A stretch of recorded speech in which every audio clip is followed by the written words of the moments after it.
मुगल दौर में कैसे मनाया जाता था, क्यों मुगल बादशाह औरंगजेब ने मुहर्रम के ताजियों पर रोक लगा दी थी, भारत में मुहर्रम का पूरा इतिहास क्या है, आज जानेंगे हम इस वीडियो में। सो हाय फ्रेंड्स, मेरा नाम है सिमरन और आप देख रहे हैं डेली ट्रैक। आज की इस वीडियो में हम मुहर्रम के मुगल इतिहास के बारे में जानेंगे। तो चलिए वीडियो शुरू करते हैं।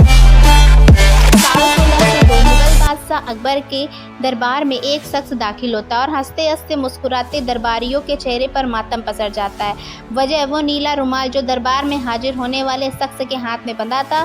दरअसल मुगल दरबार में ये नियम हुआ करता था कि किसी अजीज की मौत पर बादशाह को सीधे खबर नहीं दी जाती थी, रुमाल सब बयां कर देता था। उस रोज बुरी खबर ग्वालियर से आई थी। अकबर के नौरत्नों में से एक अबुल फजल की हत्या कर दी गई थी और इसमें सीधा हाथ था मुगल शहजादे सलीम जहांगीर का। इस खबर से अकबर दुखी भी हुए और गुस्सा भी। हालांकि सबसे ज़्यादा अकबर को चिंता हुई दरबार में अबुल फजल के खास दोस्त हुआ करते थे, काजी नसरुल्लाह सुस्तरी। सलीम को अबुल फजल के साथ साथ काजी से भी नफरत थी, इसीलिए अकबर को डर था कि कहीं उनका भी यह हस्र ना हो। काजी नूरुल्लाह ईरान से भारत आए थे। जैसे ही उन्हें अबू फजल के बारे में मारे जाने की खबर मिली, उन्होंने ईरान लौटने की तैयारी शुरू कर दी। अकबर के मनाने पर हालांकि वो रुकने को तैयार हो गए, लेकिन अकबर की मौत के बाद जब जहांगीर बादशाह बने तो उन्होंने काजी नूरुल्लाह सुस्तरी को मौत की सज़ा दे दी। अब ये तो काजी नसरुल्लाह सुस्तरी थे। इन्हें सिया मुसलमान समुदाय में बड़ी इज्जत से देखा जाता है। इन्हें शहीद सालिस यानी तीसरा शहीद कहा गया है। ये मुगल दरबार में बड़ा ओहदा पाने वाले सबसे बड़े सिया मुस्लिम थे। भारत में जब भी इस्लाम के इतिहास की बात होती है तो दिल्ली सल्तनत और मुगलों की बात होती है, तो इनका जिक्र अक्सर होता है। दिल्ली सल्तनत और मुगलों के सारे राजा सुन्नी समुदाय से आते थे। काजी नूरुल्लाह सुस्तरी ने भारत में सिया पंथ के प्रचार प्रसार में बड़ा योगदान दिया। उनके बाद ही भारत में शियाओं का उभार हुआ और बड़े स्तर पर मुहर्रम बनाने की शुरुआत भी उनके बाद ही हुई। आखिर मुगल दौर में मुहर्रम कैसे मनाया जाता था, क्यों मुगल बादशाह औरंगजेब ने मुहर्रम के ताजियों पर रोक लगा दी, भारत में मुहर्रम का इतिहास क्या है, आइए बताते हैं। बिल्कुल शुरू से शुरू करते हैं। मुस्लिम धर्म में दो बड़े समुदाय हैं, सुन्नी और शिया। दोनों की पवित्र किताब एक तीर्थ स्थल मक्का एक, दोनों ही हजरत मोहम्मद को आखिरी पैगंबर मानते, लेकिन फिर भी अंतर मुसलमानों में बंटवारा शुरू हुआ 632 ईस्वी के बाद। पैगंबर मोहम्मद के बाद विवाद हो गया पैदा कि इस्लाम की बागडोर कौन संभालेगा। तो उम्मीदवार थे पैगंबर मोहम्मद के ससुर अबू बकर और पैगंबर मोहम्मद के चचेरे भाई और दामाद अली। जिन लोगों ने अबू बकर को उत्तराधिकारी माना वो कहलाए सुन्नी। अबू बकर को पहले खलीफा का दर्जा मिला और उस तरह सुन्नी मुसलमानों में खिलाफत की शुरुआत हुई। दूसरे धड़े ने कहा हजरत अली उत्तराधिकारी, उन्हें इमाम का दर्जा दिया गया और इस तरह शियाओं में इमामत की शुरुआत हुई।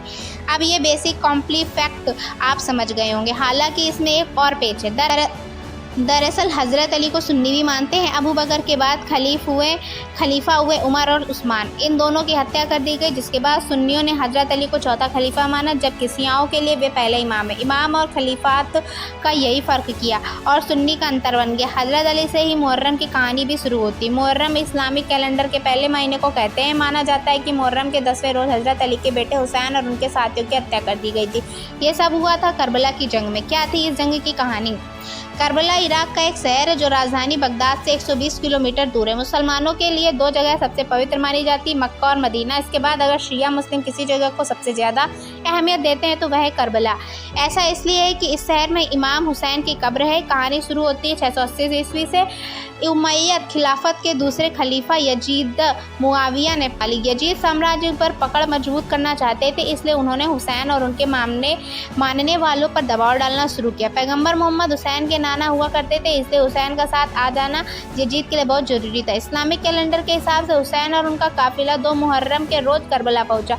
यहाँ यजीद ने हुसैन के सामने सरपस्ती स्वीकार करने का प्रस्ताव रखा, लेकिन हुसैन ने इनकार कर दिया। हुसैन, उनका परिवार और बाकी लोग करबला के जंगल में रुके हुए थे। यजीद ने उनके काफिले के पास घेराबंदी डाल दी थी। उनके लिए पानी भी बंद कर दिया गया। इसके बाद भी जब हुसैन नहीं माने तो यजीद ने उनके खिलाफ खुली जंग का एक ऐलान कर दिया। शिया इतिहासकारों के अनुसार 9 मुहर्रम की रात इमाम हुसैन ने रोशनी बुझाते हुए अपने साथियों से कहा, मैं किसी के साथियों को अपने साथियों से ज़्यादा वफादार और बेहतर नहीं समझता। कल के दिन हमारा दुश्मनों से मुकाबला है। उधार लाखों की तादाद वाली फौज है, तीर है, तलवार है और जंग के सभी हथियार हैं। उनसे मुकाबला मतलब जान का बचना बहुत ही मुश्किल है। मैं तुम सबको इजाज़त देता हूँ कि तुम यहाँ से चले जाओ, तुम मुझे कोई शिकायत नहीं होगी। यह लोग सिर्फ मेरे खून के प्यासे हैं। यजीद की फौज उससे कुछ नहीं कहेगी। जो लोग मेरा साथ छोड़ के जाना चाहेगा ये कहने के बाद हुसैन ने कुछ देर बाद रोशनी फिर से जला दी, लेकिन एक भी साथी उनका साथ छोड़कर नहीं गया। इसके बाद जब 10 मुहर्रम की सुबह इमाम हुसैन ने नमाज पढ़ी तो उसी समय यजीद की फौज ने उनकी तरफ तीरों की बारिश शुरू कर दी। हुसैन के साथी ढाल बनकर खड़े हुए, उनके जिस्म तीर से छलनी हो गए और हुसैन ने नमाज पूरी करी। जब तक दिन ढलता हुआ हुसैन की तरफ से 72 लोग शहीद हो चुके थे। इनमें से हुसैन के साथ उनके 6 माह के बेटे अली असगर, 18 साल के अली अकबर और 7 साल के भतीजे कासिम भी शामिल थे।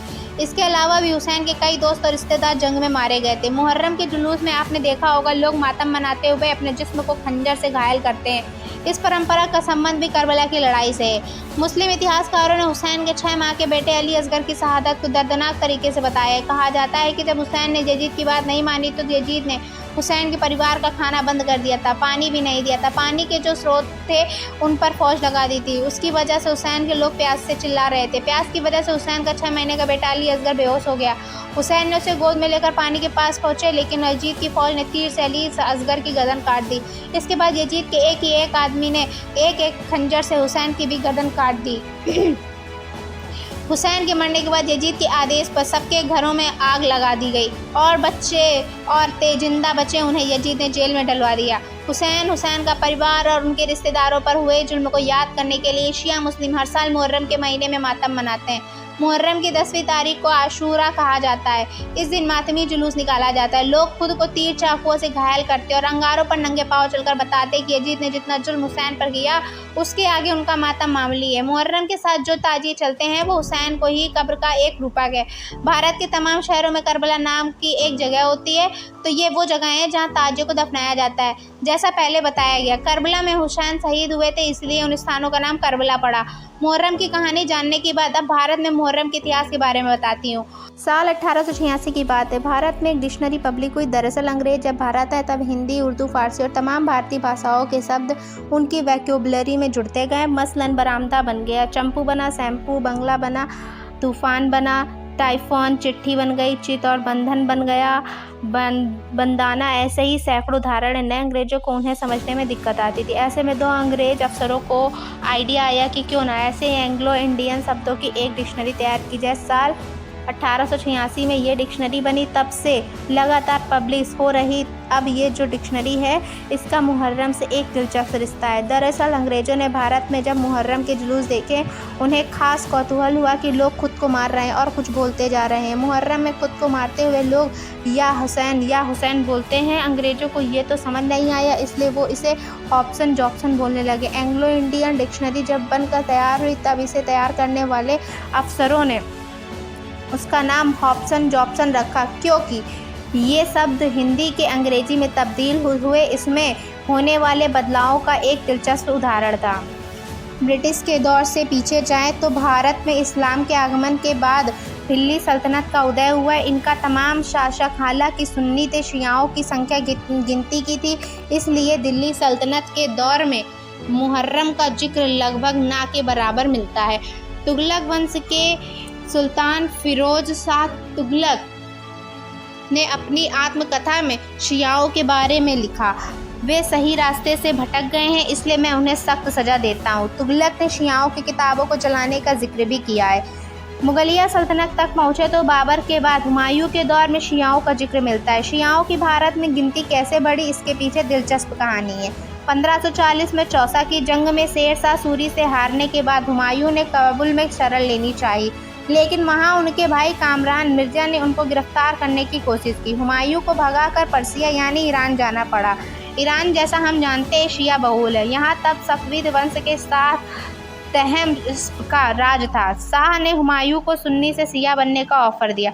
हुमायूं को लगा शिया तो नहीं बन सकते, लेकिन बाहरी तौर पर शिया पंथ के लिए उदारता दिखाई तो शाह से मदद जरूर मिलेगी। ऐसा ही हुआ भी। कामरान मिर्जा ने शाह को ऑफर दिया कि अगर वो हुमायूं को सौंप दे तो बदले में शाह को कंधार मिल जाएगा, लेकिन शाह ने हुमायूं का साथ देते हुए एक बड़ी सेना हुमायूं को सौंप दी। इस फौज की मदद से हुमायूं ने न सिर्फ कामरान को हराया बल्कि दिल्ली के तख्त पर दोबारा काबिज होने में भी सफल रहे। इस प्रकरण का ये असर हुआ कि दिल्ली में शियाओं की संख्या बढ़ती गई। फारस से साथ आई हुमायूं की फौज में शिया सैनिक थे, वे भी हिंदुस्तान में बस गए। हुमायूं ने शियाओं की धार्मिक परंपरा का ख्याल भी रखा, जिसके चलते बड़े स्तर पर मुहर्रम मनाने जुलूस निकालने की शुरुआत हुई। हुमायूं के बाद अकबर के दौरे में भी ये परंपरा जारी रही। जैसा शुरुआत में बताया कि अकबर ने एक शिया मुस्लिम को काजी भी बनाया था, लेकिन जहांगीर ने उनकी हत्या करवा दी। हालांकि उनकी बेगम नूरजहां खुद शिया थी, जहां शाहजहां की बेगम मुमताज़ महल भी शिया थी। उनके काल में भी मुहर्रम मनाया जारी रहा। शाहजहां के बाद आया औरंगजेब का राज, जिन्हें दूसरे धर्मों के प्रति इंटॉलरेंस रखने के लिए जाना जाता है। औरंगजेब के दौर में जिक्र मिलता है कि मुहर्रम के जुलूस में कई जगह पर शिया सुन्नी के भी दंगे हो गए थे, जिसके चलते साल 1669 में औरंगजेब ने मुहर्रम के जुलूस पर बैन लगा दिया था। औरंगजेब के बाद मुगल लगातार कमज़ोर होते गए और तब मुहर्रम का केंद्र बना अवध। मुहर्रम कैसे मनाते थे? आज़ादारी कहते हैं। मुहर्रम के मातम को आज़ादारी कहते हैं और भारत में लखनऊ को मरकज़े आज़ादारी यानी आज़ादारी का सेंटर पॉइंट कहा जाता है। मुगलों के कमज़ोर होने के बाद अवध में नवाबों का उदय हुआ। नवाब शिया थे। उनके दौरे में फैजाबाद, लखनऊ, मुर्शिदाबाद जैसे शहरों में मुहर्रम के दौरान बड़े बड़े आयोजन हुआ करते थे। नवाब आसफउद्दौला के दौर में लखनऊ के मुहर्रम को प्रसिद्धि मिली। आसफउद्दौला एक मुहर्रम पर 60,000 रुपये का खर्चा किया करते थे।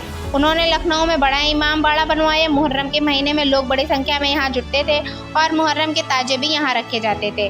ताजिए और इमाम बाड़े से जुड़ा एक किस्सा। इमाम बाड़े के मुख्य हॉल में बने एक कमरे को खरबूज वाला कमरा कहते हैं। यहाँ कहानी यूँ है कि एक बुढ़िया औरत खरबूजा और तरबूज बेचकर घर चलाती थी। उसके पास एक छोटी सी ज़मीन थी जो इमाम बाड़े को बनाते वक्त आड़े आ रही थी।